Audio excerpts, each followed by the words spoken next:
I still don't understand how this happened, because I gave my all. I loved with everything I had, and I believed that was enough. I believed in them, in us. No matter the rough patches, I held on. I fought for what we had, convinced that love, real love, would withstand anything. But love, as I learned, is not just about what you give. It's also about what the other person chooses to give back. And they chose lies. They chose betrayal. They looked me in the eyes, told me I was their world, then turned around and shattered mine. And the hardest part wasn't just the cheating. It was the realization that no matter how much I loved, no matter how much I tried, I couldn't make someone stay loyal. I couldn't make them value what we had the way I did. That kind of pain, it changes you. At first, it broke me. It made me question everything. Was I good enough? Did I miss the signs? Was it my fault? But here's what I've come to understand. Their choices were never a reflection of my worth. Their lies don't define me. Their betrayal isn't the end of my story. I won't let this make me bitter. I won't let this harden me to love. I will take this pain and turn it into a strength. I will love again, but next time, I will love with my eyes open. And I will never again beg someone to treat me right. Because real love, it doesn't require begging. It doesn't thrive on lies. And when I find it again, I'll know the difference. Heavenly Father, I come before you, carrying the weight of past pain, of broken trust, of wounds that still linger. You see the betrayals, the disappointments, the times we gave our hearts only to have them shattered. You know the battles we fought in silence, the nights we've cried, the doubts that whisper, telling us to never trust again. But Lord, we refuse to be prisoners of our past. We refuse to let pain harden us, to let betrayal define us. So today, we ask you for your strength, the strength to release what no longer serves us, to walk away from what is toxic, to heal from what tried to break us. Fill us with your peace, the kind that smooths even the deepest wounds.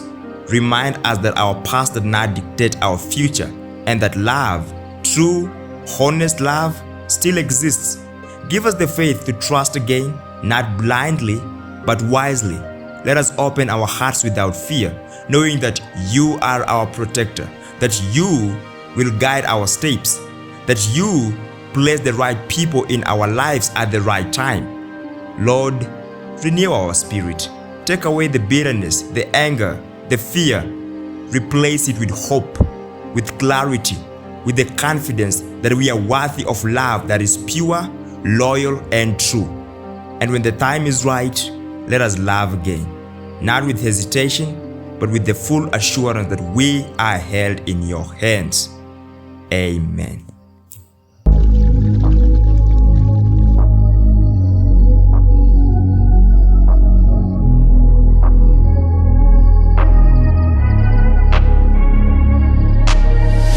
I'm changing who I am. I'm making a new plan, rearranging my life, and I won't look back ever again. Yeah, you ain't see me activated. You better hope that you never fix. I'm changing who I am. I'm making a new plan, rearranging my life, and I won't look back ever again. You can't stop what's moving. You can't stop what's moving. I'm changing my life, and I won't look back ever again. I know you're hurting and scared and unhappy because the one person you cared for the most turned out to be your greatest source of pain. But lingering over this misfortune won't help, and it's time to start healing and finding happiness. Therefore, sit still and say the following affirmations. I accept that some chapters must close for new ones to begin. I release the pain of my heart and allow healing to take its place. I forgive not for them, but for my own peace. I am no longer tied to the person who hurt me. I deserve freedom from the weight of this heartbreak. I do not need an apology to find closure. I give it to myself. I choose to move forward with grace and strength. My past does not define me. My future is mine to create. I let go of resentment and welcome peace into my heart. I trust that this ending is leading me to something better. Every day I grow stronger and wiser. I allow myself to feel, but I will not let pain control me. I am worthy of love that is healthy and true.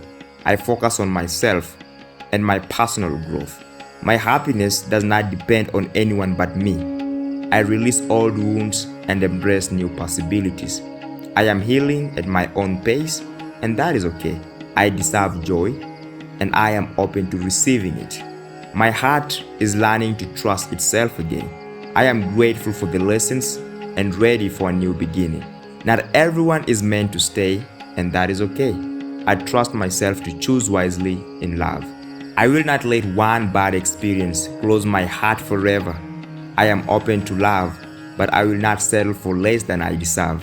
I attract people who respect and value me. I deserve honesty, loyalty, and kindness in relationships.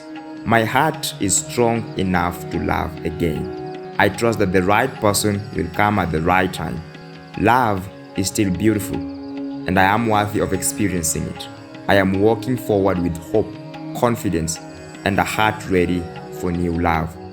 You can now open your eyes. However, keep saying these truths daily to reprogram your reality. The Stoic Handbook, page 22, chapter 6. God created non-rational animals to make use of appearances, but created us to understand the use of appearances.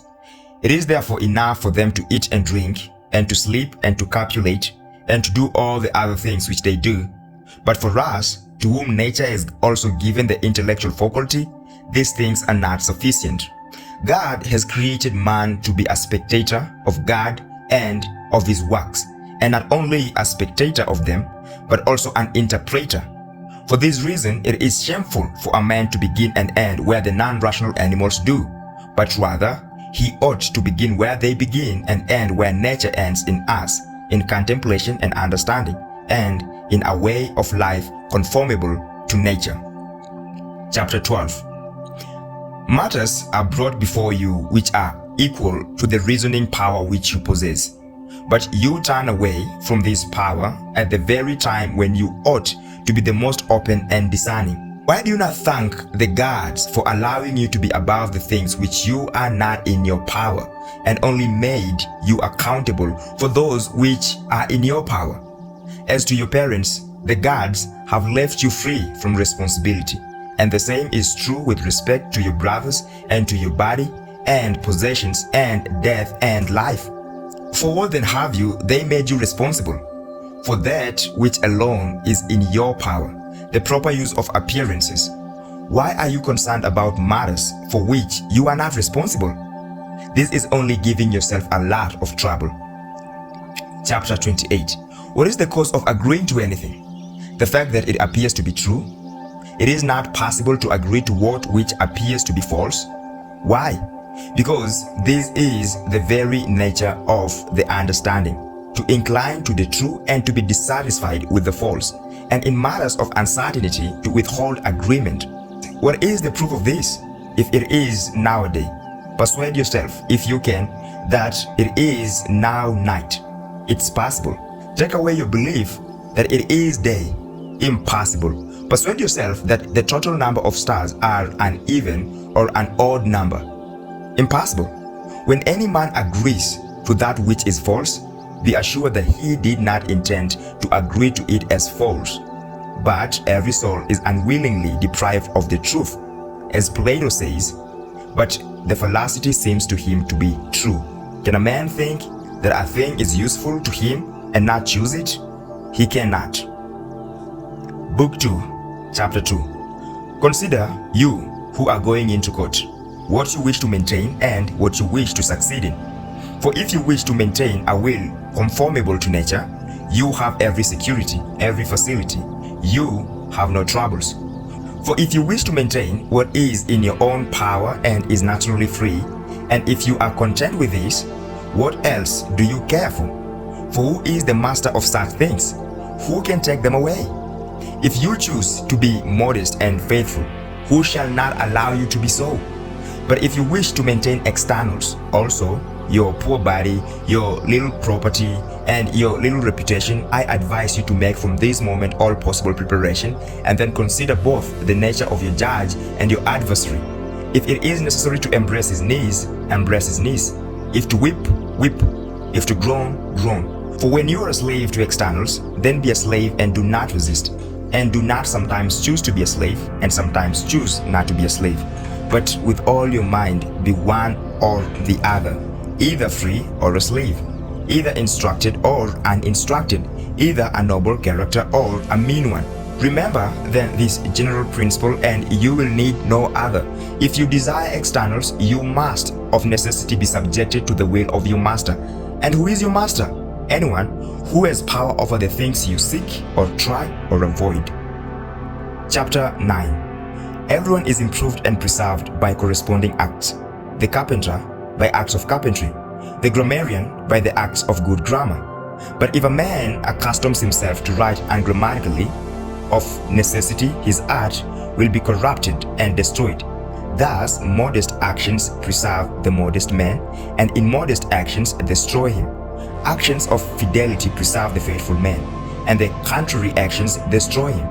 And on the other hand, contrary actions strengthen contrary characters. Shamelessness strengthens the shameless man. Faithlessness, the faithless man. Abusive words, the abusive man. Anger, the man of angry temper. And unequal receiving and giving makes the greedy man more greedy. For this reason philosophers admonish us not to be satisfied with learning only, but also to add study and then practice. Chapter 19. Show me a person who is sick and happy, in danger and happy, dying and happy, in exile and happy, in disgrace and happy. Show that person to me, for by the gods I wish to see a stoic. If you cannot show me such a one, at least show me one who is forming, one who has shown a tendency to be a stoic. Do me a favor, do not begrudge an old man seeing a sight which I have not yet seen. Book 3, Chapter 1. What then makes a man beautiful? Is it that which in its kind makes both a dog and a horse beautiful? It is, the student said. What then makes a dog beautiful? The possession of the excellence of a dog. And what makes a horse beautiful? The possession of the excellence of a horse. What then makes a man beautiful? Is it not the possession of the excellence of a man? And do you then, if you wish to be beautiful, young men, labor at this, the acquisition of human excellence? But what is this? Observe whom you yourself praise when you praise many persons without partiality. Do you praise the just or the unjust? The just. Which do you praise? The moderate or the immoderate? The moderate. And the temperate or the intemperate? The temperate. Then, if you make yourself such a person, you will know that you make yourself beautiful. But so long as you neglect these things, you must be ugly, even though you contrive all you can to appear beautiful. Chapter 11. Whoever thinks anything to be good except those things which depend on the will, let him envy, let him desire, let him flatter, let him be perturbed. Whoever considers anything else to be evil, let him grieve, let him lament, let him weep, let him be unhappy. And yet, though we are severally punished, we cannot resist. Chapter 24. Let not another's disagreement with nature be an evil to you, for you are not formed by nature to be depressed with others or to be unhappy with others, but to be happy with them. If a man is unhappy, remember that his unhappiness is his own fault, for God has made all men to be happy, to be free from disturbance.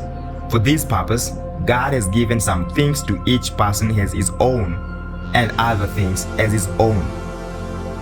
Book 4, Chapter 1. What is it that makes a man free and his own master? For wealth does not do it, nor consulship, nor high office, nor royal power. Something else must be discovered. What is that makes us free to write with skill, knowledge of the art of writing? What is it in playing a musical instrument? The art of playing that instrument. Therefore, in life, also it is the art of living. Chapter 7. Showing the swords of the gods, see how big and sharp they are. What do these big and sharp swords do? They kill. And what does a fever do? The same. And a falling roof? The same. Then would you have me wonder at these things and worship them?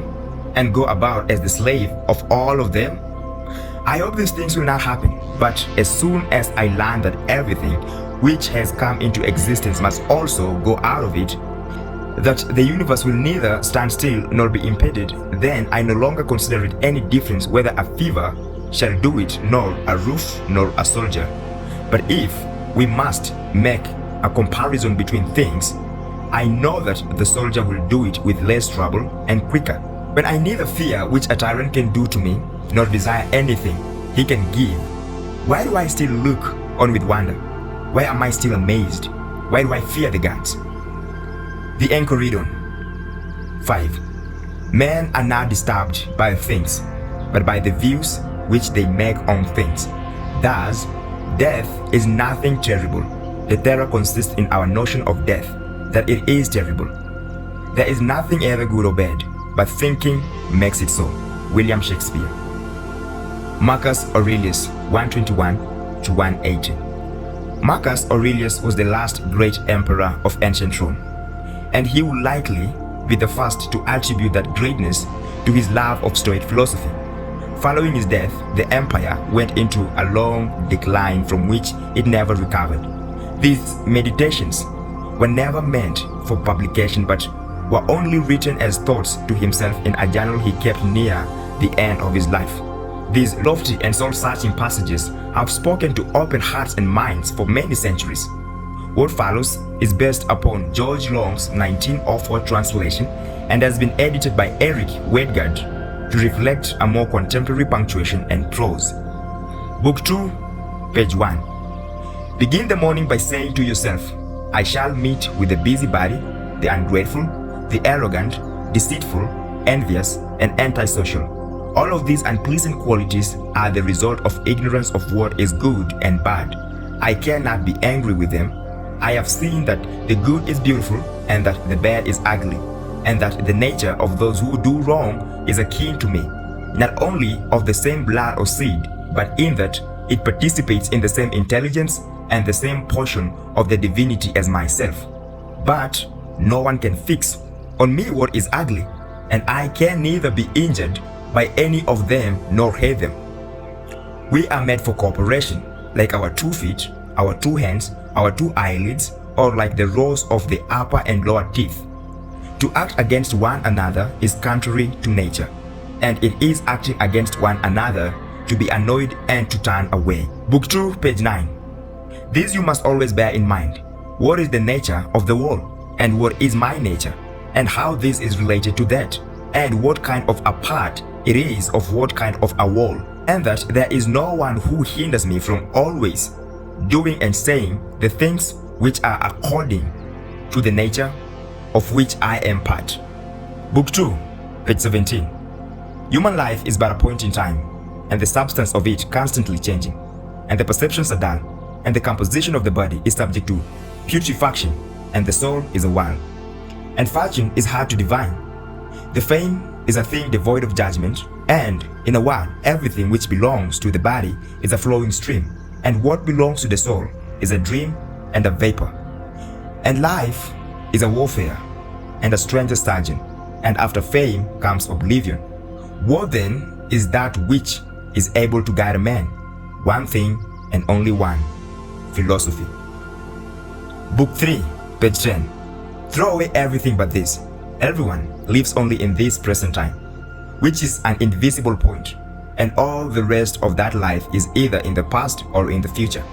The time in which everyone lives is short, and the corner of the earth where one lives is small, and the longest posthumous fame is brief. And even this is only continued by a succession of poor human beings who will very soon die, and who don't even know themselves, let alone one who died long ago. Book 4, page 3. Why are you discontent with the evil that men do? Remember, the rational animals exist for one another. and to endure is a part of justice, and that men do wrong involuntarily. Consider how many already, after mutual enmity, suspicion, hatred, and fighting, have been stretched out dead and reduced to ashes and quit at last. Book 4, page 7. Take away the complaint. I have been harmed, and the harm is taken away. Book 4, page 40. Constantly regard the universe as one living thing, having one substance and one soul. Observe how all things have reference to one perception, the one perception of one living thing, and how all things act with one movement, and how all things are the cooperating causes of all things which exist. Observe, too, the continuous spinning of the thread of the texture of the web. Book 4, page 43 to page 44. Time is like a river made up of events in a violent stream. As soon as the event has been seen, it is carried away, and another comes in its place, and it also is carried away. Everything which happens is as familiar and well known as the rose in spring and the fruit in summer. And the same is true for disease and death and calamity and treachery, and whatever else delights fools or irritates them. Book 5, page 6. One person who has done you a favor will openly claim credit for it. Another will secretly think of you as being in his debt. A third hardly even knows what he has done. He is like a vine. He is like a vine which has produced grapes and seeks for nothing more than it has produced its proper fruit. He is like the horse when it has run a race, a dog when it has struck game, and a bee when it has made honey. The third man, when he has done a good act, he does not call out for others to come and see, but he goes on to another act, just as a vine goes on to produce the grapes of a new season.